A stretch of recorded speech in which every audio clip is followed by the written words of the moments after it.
Quando você pensa no Rio de Janeiro, o que vem à sua cabeça? Talvez seja o Cristo Redentor de braços abertos, o Pão de Açúcar no pôr do sol, a praia de Copacabana cheia de guarda-sóis coloridos e gente relaxando com uma água de coco na mão. Imagens que parecem ter saído direto de um cartão postal. E de certa forma saíram mesmo. Mas se tem uma coisa que o Belo Mundo faz, é mostrar o que está além da superfície. E assim como já mostramos o lado B de outros lugares, aqui não vai ser diferente. Hoje, a gente desembarca no Brasil, mais precisamente no Rio de Janeiro, para te levar a um tour por um lado que não aparece nas propagandas de turismo. Número 1. A imagem do cartão postal. O que é o Rio de Janeiro? Se for pela visão do mundo, o Rio é praticamente a definição de um cartão postal. Uma cidade que parece ter sido projetada para encantar os olhos de quem olha de fora. Pode até ter seus problemas e nós vamos falar deles, mas antes disso, é preciso entender o que faz o Rio ser tão admirado. E vamos ser sinceros, o Rio sabe se vender. É quase uma marca mundial. O Cristo Redentor, o Pão de Açúcar, as praias de fama internacional e, claro, a garota de Ipanema que fez o mundo inteiro cantar bossa nova. É uma coleção de símbolos que não só representam o Rio, mas também a tal vibe carioca. Essa sensação de liberdade, festa e beleza natural que o mundo inteiro quer experimentar. E se tem uma coisa que o Rio sabe fazer, é festa. O Carnaval é, sem dúvida, o maior show a céu aberto do planeta. Em fevereiro, a Sapucaí se transforma no palco mais vibrante do mundo, com escolas de samba desfilando em um espetáculo de cores, fantasias e música que hipnotizam brasileiros e estrangeiros. Mas não é só de paisagens e festas que o Rio vive. A gastronomia é um show à parte. A clássica feijoada, que mistura tradição e sabor, é quase um ritual. Tem também o famoso biscoito Globo, com mate gelado, nas praias de Copacabana e Ipanema. O caldinho de feijão servido no boteco e tantas outras delícias que viraram parte do roteiro de quem visita a cidade. O Rio de Janeiro respira música, samba, funk, bossa nova. Não importa o ritmo, o jeito descontraído e a ginga carioca fazem qualquer um querer bater o pé no chão. É a trilha sonora de uma cidade que se recusa a ficar parada. E olha, não é exagero dizer que o Rio conquistou até a Disney. Sim, diretamente das ruas cariocas nasceu o Zé Carioca, o famoso papagaio cheio de ginga e malandragem que se tornou o maior símbolo do Brasil no mundo dos desenhos animados. E o mais curioso é que ele foi criado pelo próprio Walt Disney. Sim, o próprio Walt esteve no Brasil em 1941, e durante sua passagem pelo icônico Hotel Copacabana Palace, surgiu a ideia de dar vida a esse personagem que capturaria a essência do jeitinho carioca. A primeira aparição oficial do Zé Carioca foi no filme Alô, Amigos, de 1942. O filme foi dividido em 4 partes, cada uma mostrando aspectos da América do Sul. E claro, o Brasil ganhou destaque. No enredo, o Pato Donald chega ao Rio de Janeiro e é recebido pelo Zé Carioca, que se transforma numa espécie de guia turístico. Mas, como todo bom carioca, o Zé não ia mostrar só paisagens. Ele apresenta o samba, o famoso calçadão e, pasmem, até a cachaça, a famosa bebida brasileira. Juntos, Zé e Donald passeiam pelo Rio ao som de Tico-Tico no Fubá, uma das músicas brasileiras mais famosas da época. Só que, ao mesmo tempo, essa cidade esconde problemas muito sérios, alguns literalmente atrás dessas paisagens lindas. E é sobre isso que a gente precisa falar. Número 2. Bairros nobres e favelas lado a lado. Se tem uma coisa que choca quem chega ao Rio de Janeiro pela primeira vez, é o contraste absurdo entre o luxo e a necessidade. De um lado, prédios modernos, apartamentos milionários e ruas arborizadas. Do outro, morros inteiros repletos de casas empilhadas, quase se equilibrando umas sobre as outras. Parece cenário de filme, mas é a realidade do Rio. E não estamos falando de bairros distantes ou periferias afastadas. Aqui, o abismo social está literalmente lado a lado. O exemplo mais emblemático disso é a favela da Rocinha. Ela não é só a maior favela do Rio de Janeiro, mas também um símbolo desse contraste. Localizada a menos de 6 quilômetros do Leblon, uma das áreas mais caras da cidade, a Rocinha é uma representação viva do abismo social que define o Rio de Janeiro. É só atravessar algumas ruas e você sai de uma das áreas mais caras da cidade e vai direto para a maior favela do Brasil. Mas não pense que isso é uma peculiaridade só da Rocinha. No Rio de Janeiro, essa lógica se repete por toda a cidade. São mais de 1.000 favelas espalhadas pelos morros, onde vivem cerca de 1,5 milhão de pessoas, o que representa cerca de 22% da população carioca. Sim, 1 em cada 5 moradores do Rio vive em uma favela. E se você acha que o surgimento dessas favelas foi uma coincidência geográfica, pode esquecer. Essa história tem uma origem que pouca gente conhece. E por mais estranho que pareça, a França tem tudo a ver com isso. Número 3. A origem das favelas. As favelas do Rio de Janeiro não surgiram do nada. Elas têm raízes profundas na história de uma cidade que tentou, a todo custo, se transformar na Paris dos trópicos. No início do século XX, o Brasil vivia o fervor da recém-proclamada República e se preparava para o centenário da independência. O Rio, que era a capital do país, precisava impressionar o mundo. E qual foi o modelo de inspiração? Paris, claro. A reforma urbana de Paris, liderada por Georges Eugène Haussmann, a mando de Napoleão III, foi uma revolução. Entre 1853 e 1870, ruas estreitas e prédios antigos deram lugar a bulevares largos, edifícios modernos e um sistema de esgoto elogiado até hoje. Mas esse espetáculo de modernidade teve um custo social altíssimo. Milhares de pessoas foram despejadas de suas casas, sem nenhuma alternativa de moradia. E foi exatamente essa fórmula que o Brasil tentou copiar, com um resultado ainda mais dramático. Em 1903, o então prefeito Pereira Passos, com o apoio do presidente Rodrigues Alves, iniciou uma grande reforma urbana no Rio. O objetivo era claro: apagar a imagem colonial da cidade, abrir avenidas largas, modernizar a infraestrutura e criar um ambiente que impressionasse a elite internacional. Mas para isso, era preciso um detalhe: remover as pessoas que viviam no centro. E foi assim que os cortiços, que eram casarões divididos em pequenos quartos alugados para famílias pobres, foram demolidos. Os moradores, sem indenização ou qualquer tipo de suporte, foram despejados de um dia para o outro. Sem alternativas, essas pessoas migraram para os morros e periferias próximas ao centro. Foi assim que as primeiras favelas começaram a surgir. E se você acha que a história para por aí, está enganado. Porque como se não bastasse a exclusão e o empurrão para os morros, o surgimento das favelas trouxe consigo um novo problema. Um problema que, até hoje, define o cotidiano do Rio e faz parte das manchetes de jornal: o crime organizado. Número 4. Crime organizado. Se tem uma coisa que todo mundo já ouviu falar sobre o Rio de Janeiro, é sobre o barulho que nunca para. Mas, dessa vez, não estamos falando de música ou samba.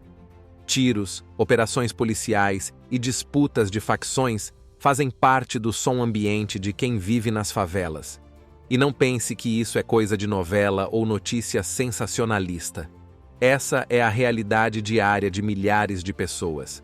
Mas o que pouca gente se pergunta é: como o Rio chegou a esse ponto? Lembra que falamos que as favelas começaram a surgir quando trabalhadores sem alternativa subiram as encostas dos morros e construíram suas casas improvisadas? Pois é, no início, esses lugares eram compostos de apenas lares humildes. Mas as coisas começaram a mudar nos anos de 1970. Foi nessa época que o tráfico de drogas entrou nas favelas e o estopim veio de um lugar improvável: o presídio de Ilha Grande. Durante a ditadura militar, presos políticos foram colocados para conviver com criminosos comuns.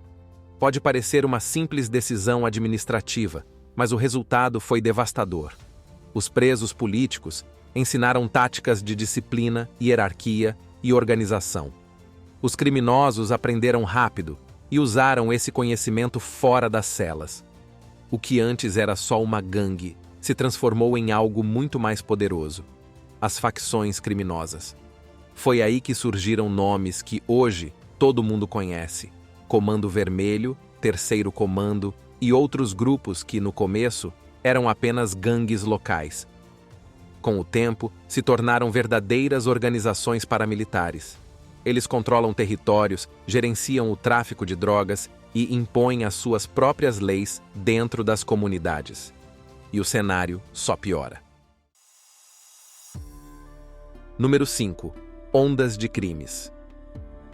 Quando o assunto é violência urbana, o Rio de Janeiro está sempre no topo dos rankings globais, e não de forma positiva.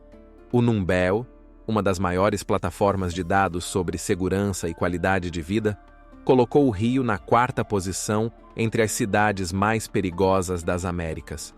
Isso mesmo, mais perigoso que Los Angeles, Bogotá, Cancún e até Medellín, uma cidade que, por anos, foi o maior símbolo de violência no continente.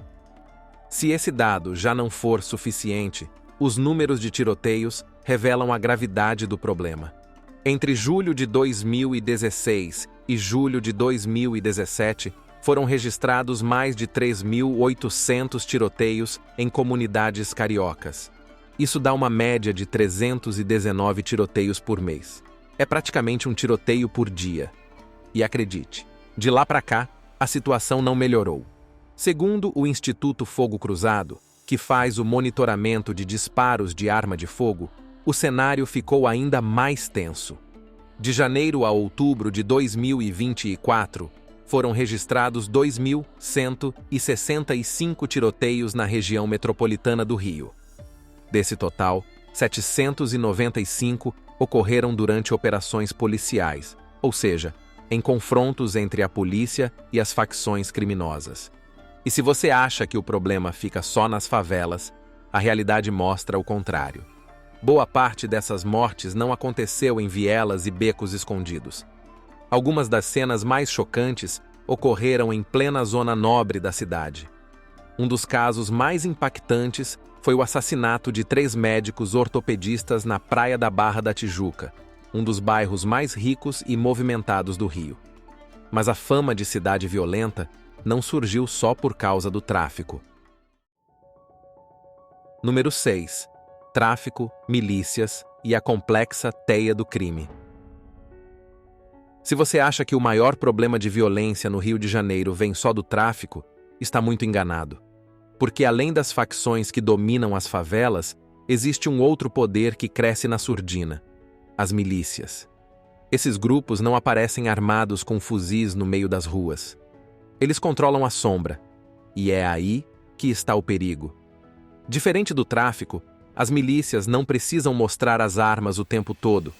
Elas se infiltram no cotidiano, controlam serviços e mandam no dia a dia de quem mora nas comunidades. Parece exagero? Então presta atenção. As milícias vendem botijões de gás, cobram taxas de proteção, controlam o sinal de TV a cabo clandestino e até a internet que chega nas casas. Se você mora em uma área controlada por milicianos, só compra o gás e a internet de quem eles mandarem. Não tem escolha. E não pense que eles agem sozinhos. Eles também controlam o poder político. Vários políticos já foram apontados como aliados ou financiados por milicianos. Isso mesmo, eles financiam campanhas e depois cobram o retorno. E aqui entra um detalhe importante. As milícias não só dominam as ruas, mas também as cadeiras da política. Se você já assistiu Tropa de Elite 2, então sabe do que estamos falando.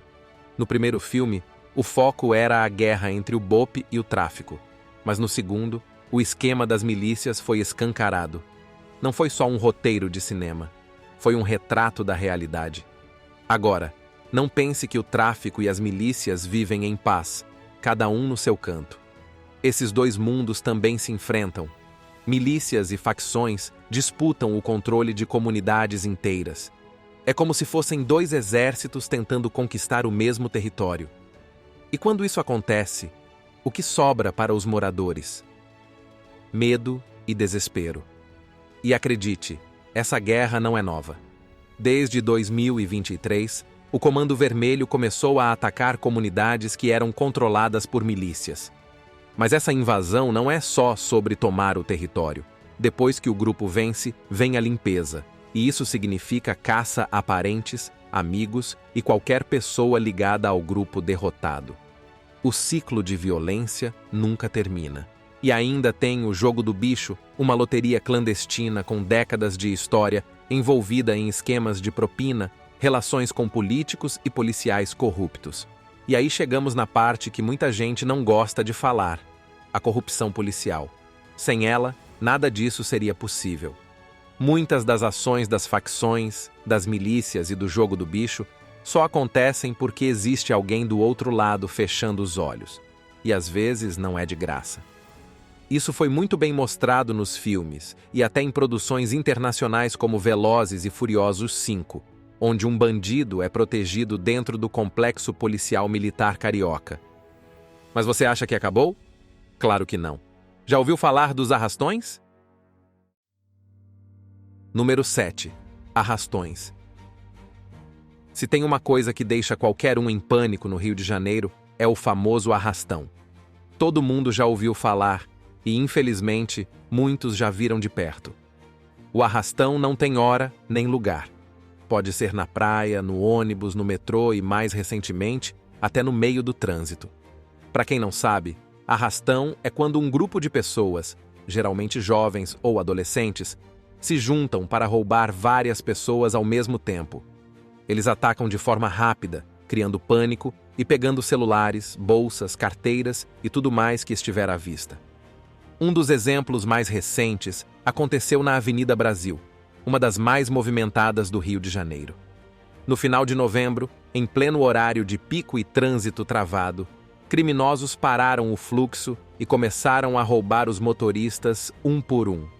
Gente presa dentro dos carros, sem ter para onde fugir, vendo os ladrões levando tudo. Mas por que isso acontece? A explicação não é tão simples, mas todo mundo sabe que a desigualdade social tem um papel importante. De um lado, gente com celulares caros e relógios de grife. Do outro, uma juventude que cresce em comunidades onde faltam escola, emprego e oportunidade. Quando o Estado não faz sua parte, o crime faz. Número 8. Corrupção, políticas públicas e a difícil mudança. E agora surge a pergunta que todo mundo faz, mas quase ninguém responde. Por que é tão difícil melhorar a situação do Rio de Janeiro? A resposta novamente não é simples, mas tem um nome que sempre aparece: corrupção. Ela está em todo canto, drenando recursos que deveriam ir para a educação, saúde, transporte e habitação. Políticos, empresários e até membros da segurança pública acabam envolvidos nesse ciclo. É um jogo de interesses onde, no fim, quem perde é a população, que fica presa entre a cruz e a espada. Tem gente que compara o Rio a um paciente crônico. Tem potencial, tem tudo para se recuperar, mas precisa de um tratamento longo e sério. O problema é que o remédio nunca chega na dose certa. Os grandes eventos esportivos, como a Copa do Mundo e as Olimpíadas, trouxeram algumas melhorias e parecia que o futuro estava chegando para todos. Mas, sem políticas de continuidade e sem controle da corrupção, muitas dessas iniciativas se perderam no tempo. Obras ficaram inacabadas, estações de transporte ficaram sucateadas e a sensação de mudança se dissolveu no ar. E aí a gente volta para a pergunta inicial: o que é o Rio de Janeiro? É um paraíso tropical ou uma cidade marcada por violência e desigualdade? A resposta é que o Rio é duas coisas ao mesmo tempo. É a terra das paisagens incríveis, do pôr do sol no arpoador, do samba no pé e das praias lotadas. Mas também é o lar das favelas sem saneamento, do tráfico, das milícias, da corrupção e do medo. Se você está pensando em visitar o Rio, vá e aproveite o que o Rio tem de melhor. Mas entenda que, por trás do sambinha no calçadão, tem gente invisível batalhando todos os dias para conquistar o básico. Porque o Rio de Janeiro não é um filme de Hollywood com final previsível.